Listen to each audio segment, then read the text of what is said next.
देखिए, आज से नया साझेदार का प्रवेश जो आपके किताब में 5वां अध्याय है, ठीक है। साझेदारी में ये चौथा चैप्टर होगा, ठीक है। साझेदारी 2 नंबर चैप्टर से शुरू हो रहा है। दूसरा नंबर चैप्टर में आप लोग पढ़े साझेदारी का आधारभूत सिद्धांत, जो उसका बेसिक कॉन्सेप्ट है। उसके बाद आप देखे ख्याति से संबंधित कि ख्याति की गणना कैसे होता है, उसका गणना करने का विधि 2, 4, 5 विधि था।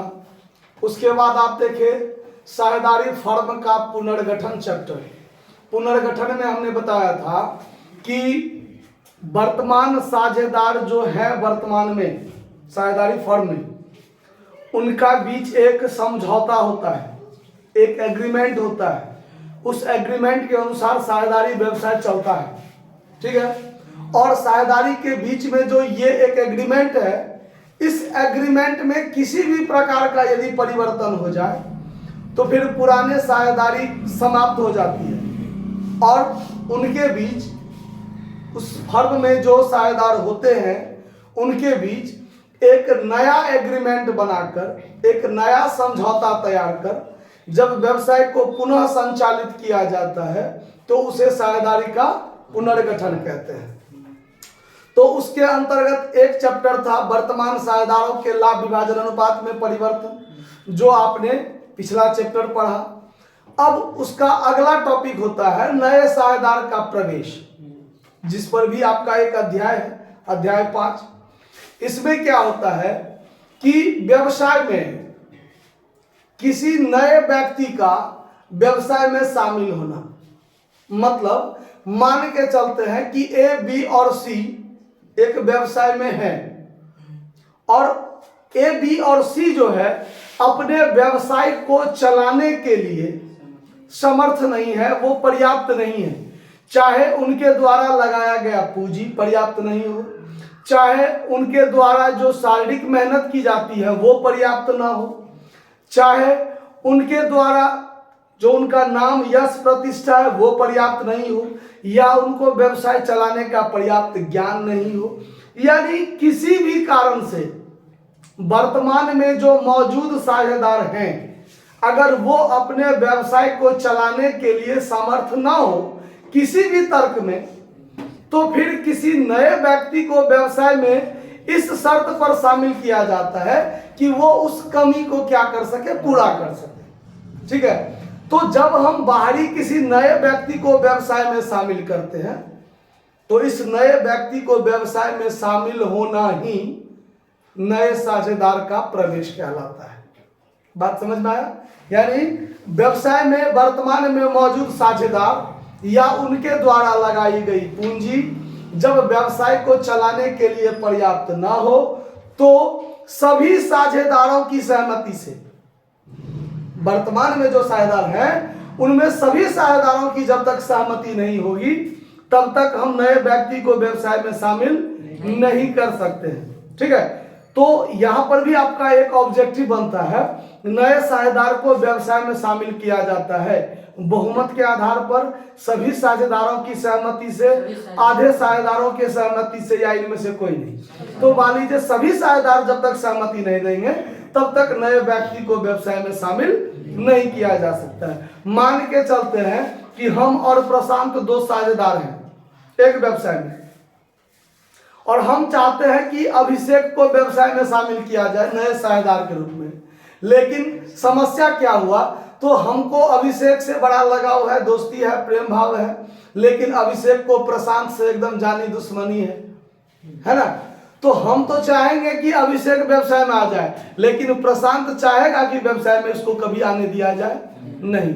तो जब तक सभी साझेदार अपनी सहमति प्रकट नहीं करेंगे, अपना सहमति नहीं देंगे, तब तक नए व्यक्ति को व्यवसाय में शामिल नहीं किया जा सकता है।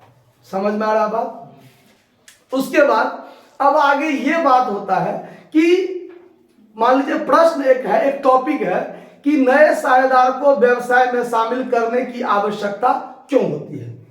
यानी किसी साझेदार को जब हम व्यवसाय में शामिल करते हैं तो हमें क्या ऐसी जरूरी हो जाती है, क्या ऐसा आवश्यकता हो जाता है कि जब हम किसी नए व्यक्ति को व्यवसाय में शामिल करते हैं तो उसके लिए आपको कहना है कि सबसे पहला कि साझेदार के द्वारा लगाई गई पूंजी जब व्यवसाय चलाने के लिए पर्याप्त ना हो, तो अतिरिक्त पूंजी की जब हमें आवश्यकता हो तो हम किसी नए व्यक्ति को व्यवसाय में साझेदार के रूप में प्रवेश कराते हैं ताकि वो पूंजी लेके आए। पहला बात। दूसरा बात कि जब वर्तमान में जो साझेदार हैं, अगर वो साझेदार अपने शारीरिक रूप से, फिजिकल रूप से व्यवसाय चलाने में समर्थ ना है, तो किसी ऐसे व्यक्ति को व्यवसाय में शामिल किया जाए जो अपने शरीर से मदद कर सके, अपना फिजिकल वर्क दे सके, हमारे साथ मिलकर वो काम कर सके, तो किसी ऐसे व्यक्ति को व्यवसाय में शामिल कर सकते हैं।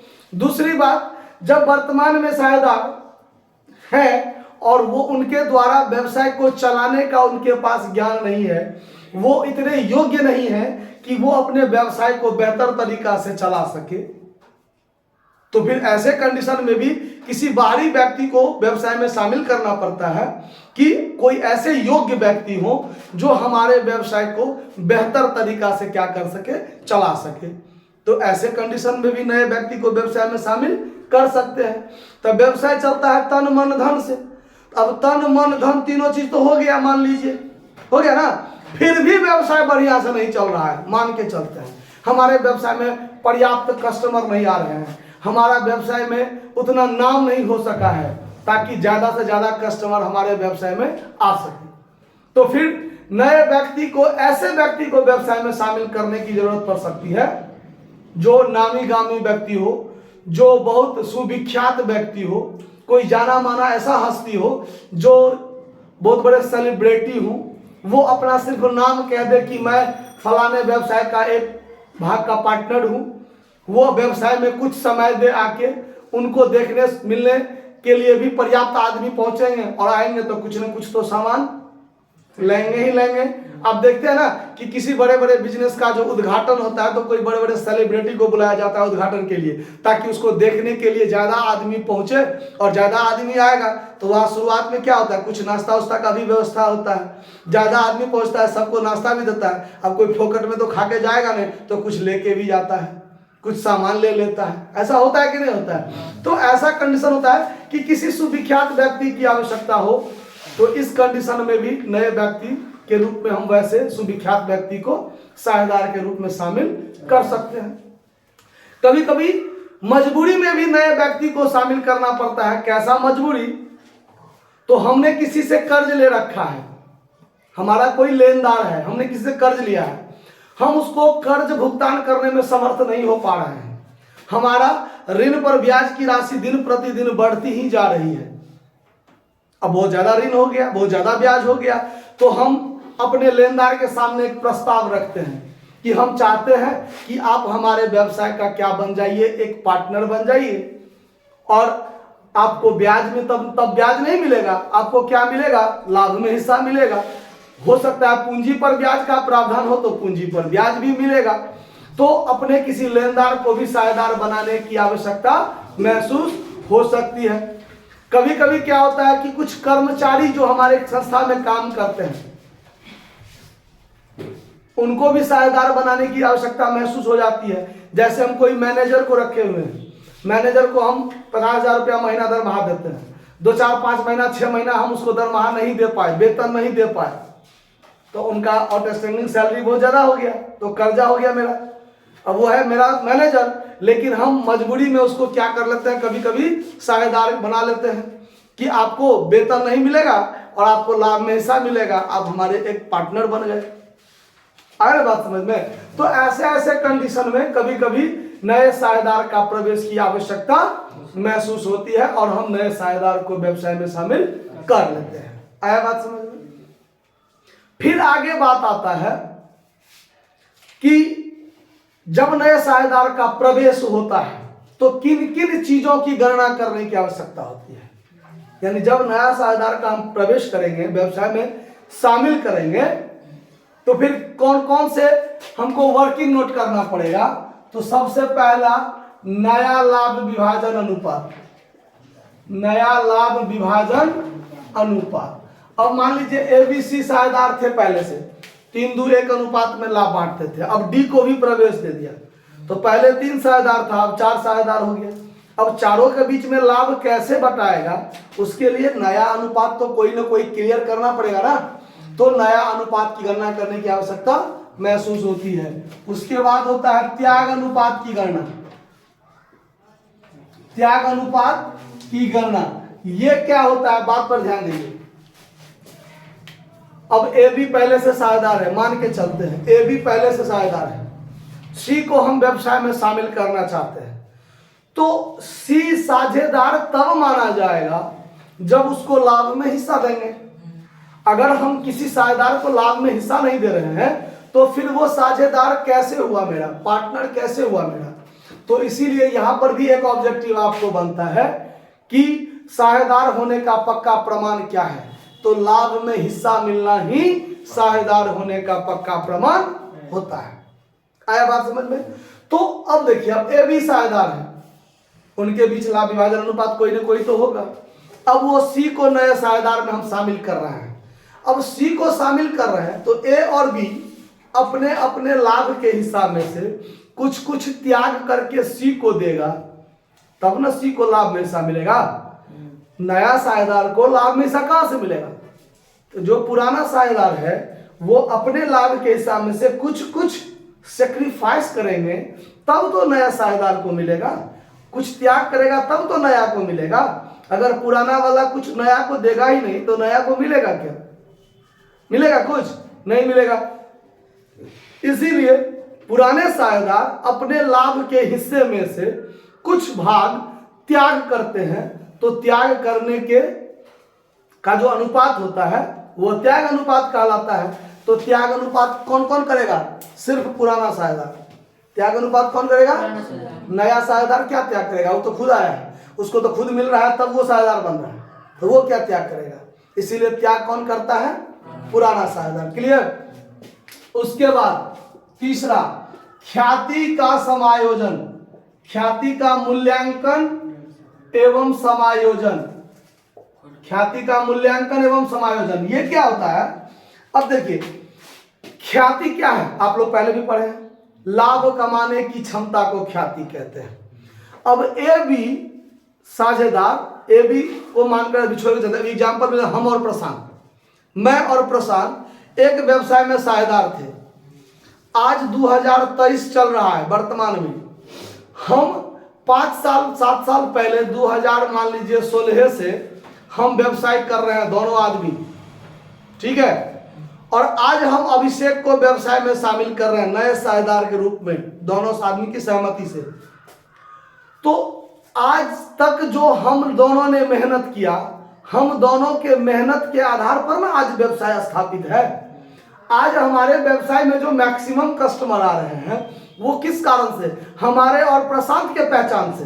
हमारा और प्रशांत का जो पहचान है, जिसके बलबूते पर ज्यादा कस्टमर आ जा रहे हैं, आज हम ज्यादा लाभ कमा रहे हैं, उसमें हमारा और प्रशांत का ही हाथ है, योगदान है। लेकिन आज के बाद अभिषेक आया और आज से जो लाभ होगा उसमें अभिषेक को भी हिस्सा मिलेगा। मिलेगा कि नहीं मिलेगा? नया साझेदार बन गया तो आज से जो लाभ होगा उस लाभ में अभिषेक को भी हिस्सा मिलेगा।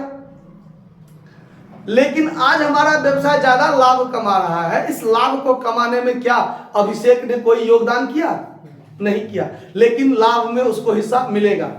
तो इसमें क्या होता है, जब नए साझेदार का प्रवेश होता है तो ख्याति का एक मूल्यांकन की जाती है कि हम दोनों के मेहनत के बदौलत आज ज्यादा लाभ हो रहा है और आज से आपको लाभ में हिस्सा मिलेगा और हम लोगों के लाभ के हिस्से में कमी आएगी।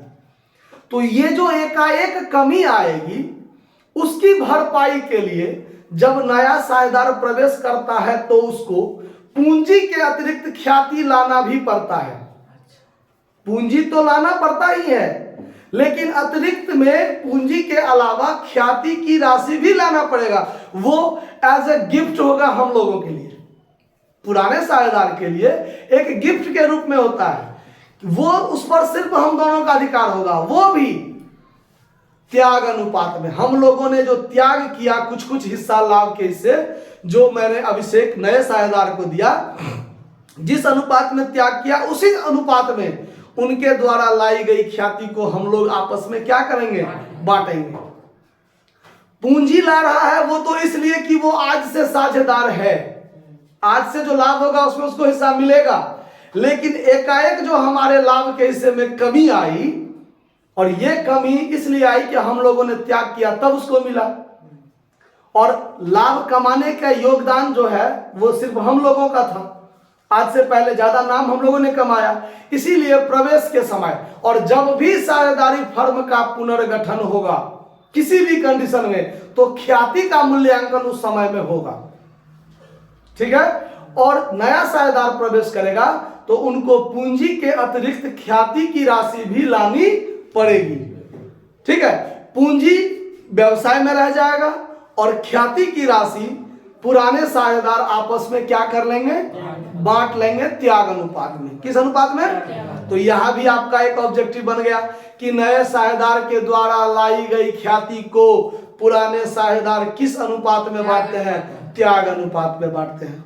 ऑब्जेक्टिव बन रहा है। उसके बाद अब देखिए, अब यहां पर यह बात आता है कि जब नया साझेदार प्रवेश करेगा तो पूंजी की राशि लाए ना लाए, ख्याति की राशि तो लाना है, क्योंकि आपको साझेदारी के विशेषता में पहले भी बताए हैं कि साझेदार के द्वारा पूंजी देना अनिवार्य नहीं, लेकिन ख्याति लाना अनिवार्य होगा।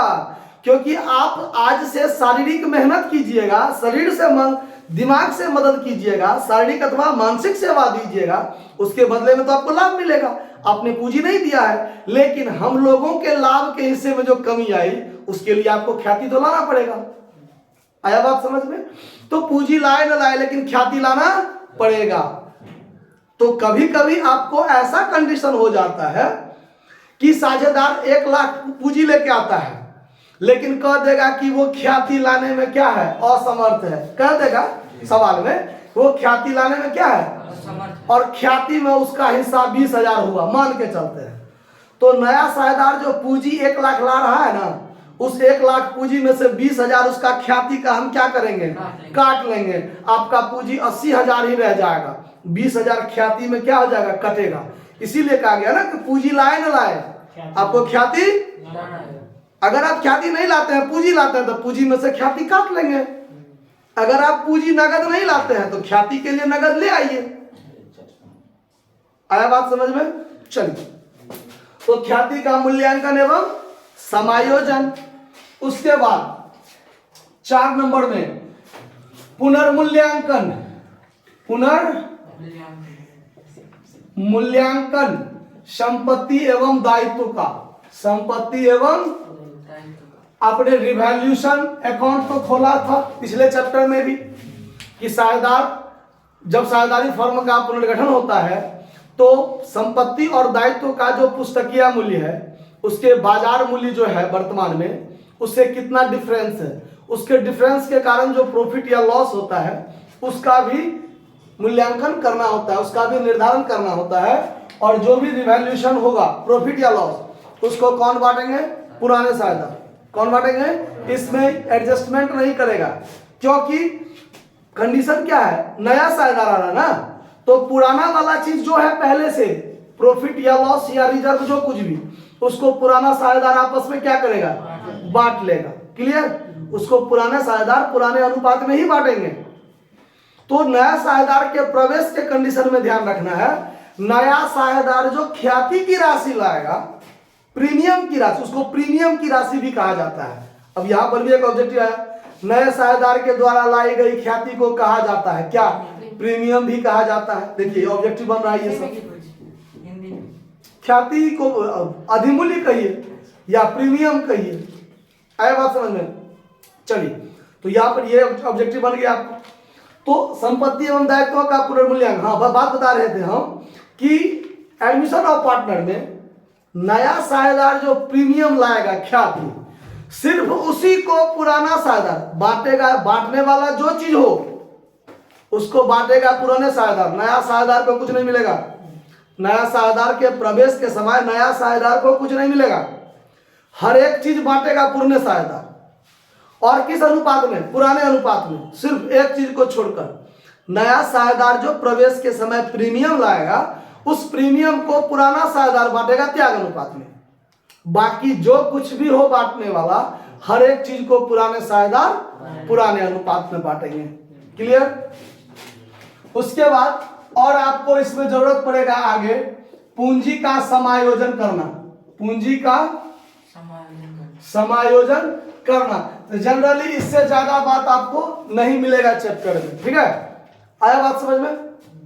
चलिए, उसके बाद रिवैल्यूएशन अकाउंट से संबंधित संपत्ति के मूल्य में वृद्धि कमी, दायित्व के मूल्य में वृद्धि कमी, रिवैल्यूएशन अकाउंट में प्रॉफिट या लॉस, ये सब हम पिछले चैप्टर में भी देख चुके हैं, तो यहां पर उस बात का कोई डिस्कस करने की जरूरत नहीं है। उसके बाद आता है क्या बात कि बैलेंस शीट में लायबिलिटी साइड में भी कुछ बात होता है जिसको पुराने साझेदार पुराने अनुपात में क्या करते हैं, बांट लेते हैं। तो देखिए बैलेंस शीट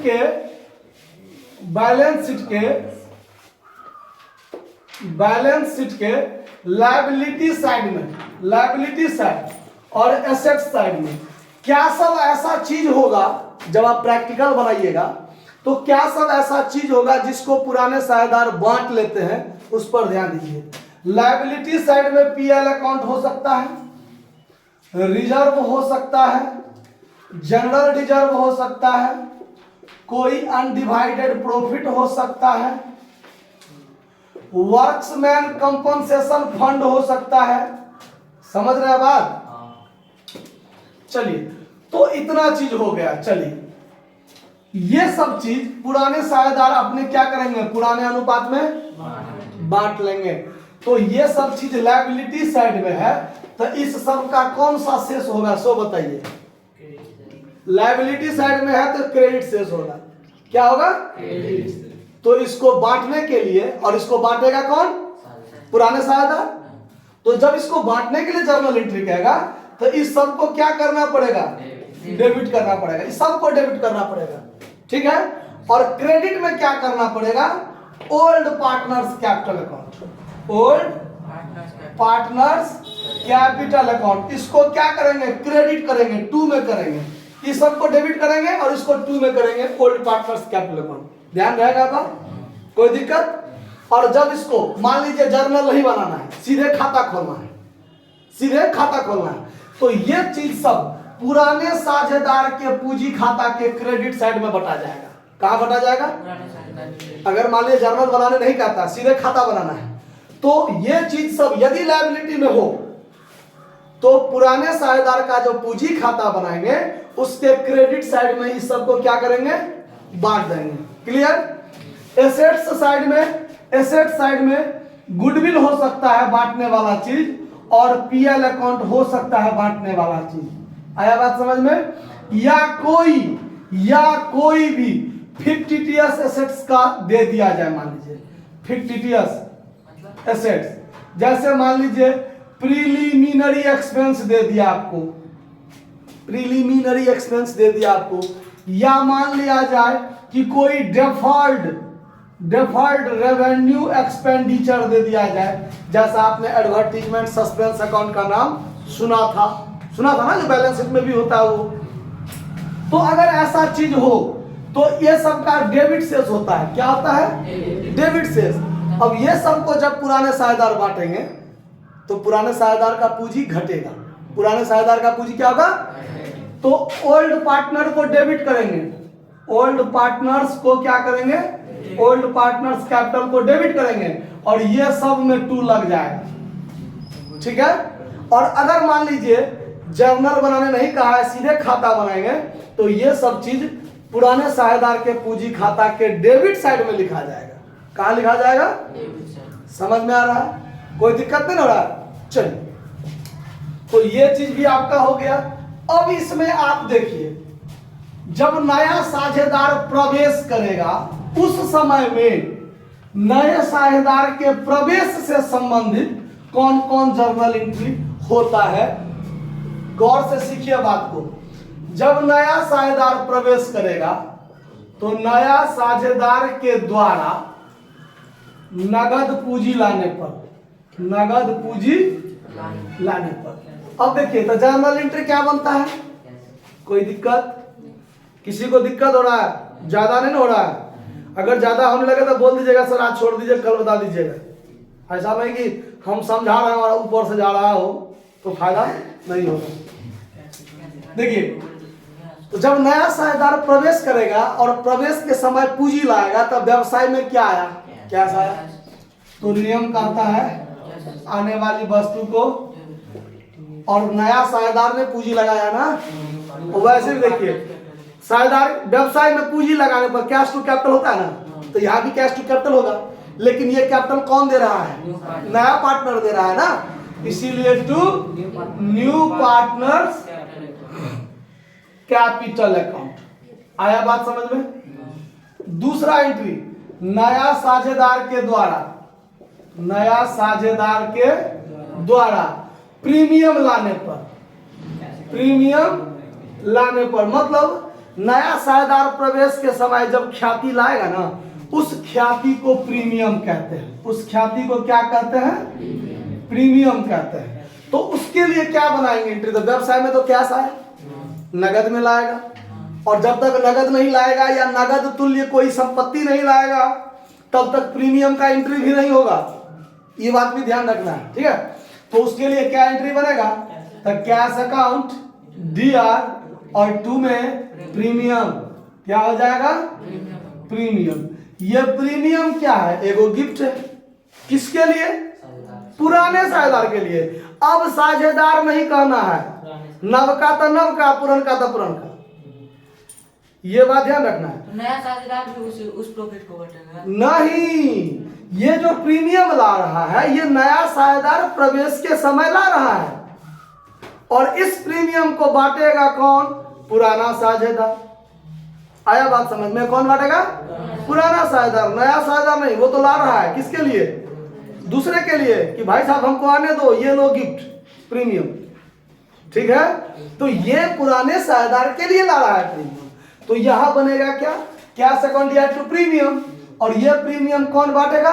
पुराने साझेदार। तो उसके लिए भी एंट्री बनेगा,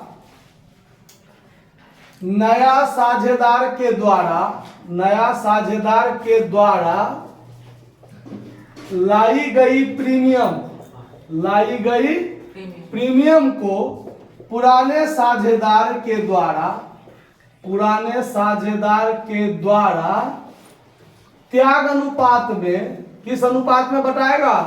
त्याग अनुपात में बांटने पर ये बनेगा। तो ये एंट्री बनेगा ही बनेगा। ये दोनों सहोदर भाई हैं, ये दोनों सहोदरा भाई हैं, ठीक है?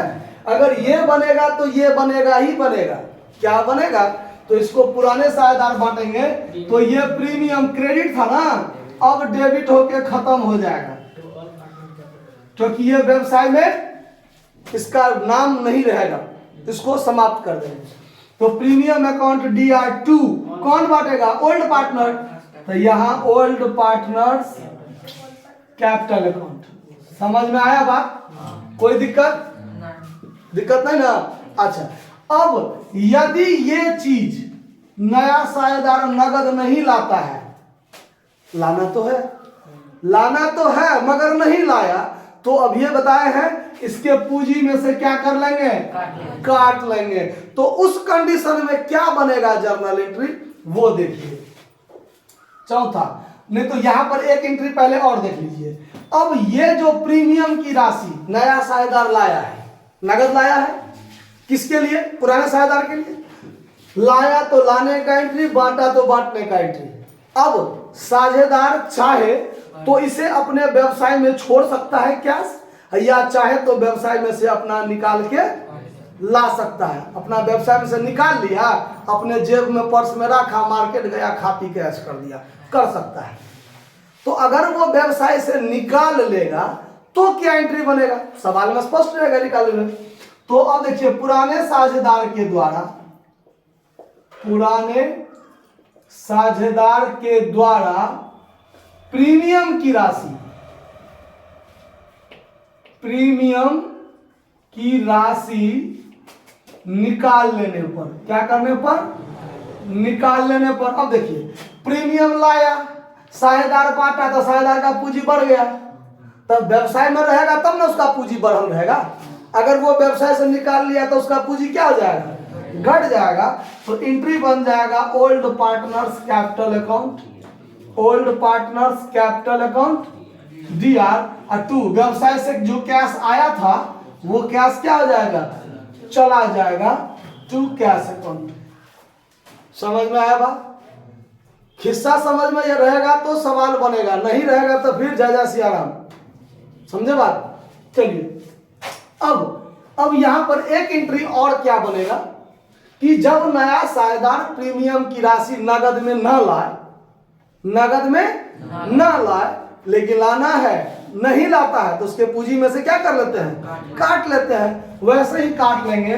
देखिए यहां लिखते हैं नया साझेदार के द्वारा, नया साझेदार के द्वारा प्रीमियम नगद नहीं लाने पर, नगद नहीं लाने पर, अगर नगद नहीं लाएगा तो देखिए पूंजी लाया तो cash account DR 2 new partners capital किए ना। अब इसका पूंजी नगद नहीं लाया, प्रीमियम लाना था नहीं लाया, तो इसका पूंजी क्या करेंगे, घटाएंगे, घटाएंगे ना।